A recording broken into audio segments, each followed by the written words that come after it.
Because when your sense of self was built around managing the emotions of others, absorbing volatility, translating danger into meaning, then peace feels empty, silence feels like abandonment, and safety feels strangely boring.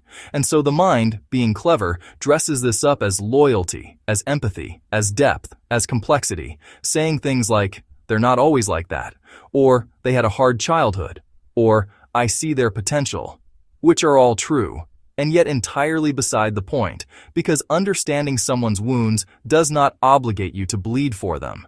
And yet the sensitive person feels that it does, because they learned early that love meant endurance, that closeness required self-erasure, that being needed was the same as being loved. And on the other side of this dance, the dominant, antisocial, narcissistic, predatory type, again, not as a moral judgment, but as an orientation, learned something equally tragic, which is that power brings safety, control brings relief, superiority protects against vulnerability. And so when these two meet, it feels like destiny, when in fact it is mutual misrecognition, each seeing in the other the missing piece of their unfinished self, and what emerges is trauma bonding.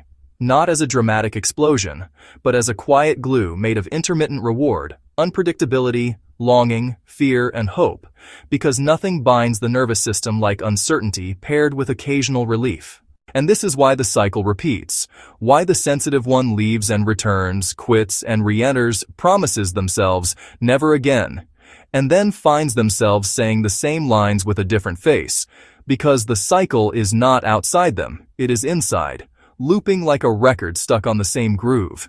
And insanity, as they say, is not doing the same thing over and over expecting different results, but doing the same thing over and over while telling yourself a more elaborate story about why this time it will be different.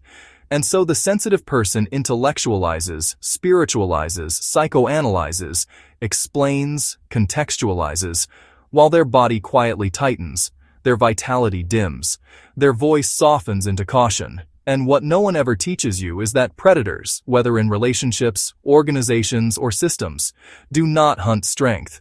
They hunt unprotected openness, and openness without boundaries is not virtue. It is vulnerability, mistaken for morality. And so the sensitive person believes they are being good, kind, evolved, while slowly disappearing. And the tragedy is that society rewards this disappearance, calling it professionalism, loyalty, resilience, emotional intelligence, while quietly benefiting from the labor, creativity, and emotional regulation of these individuals, and so the pattern extends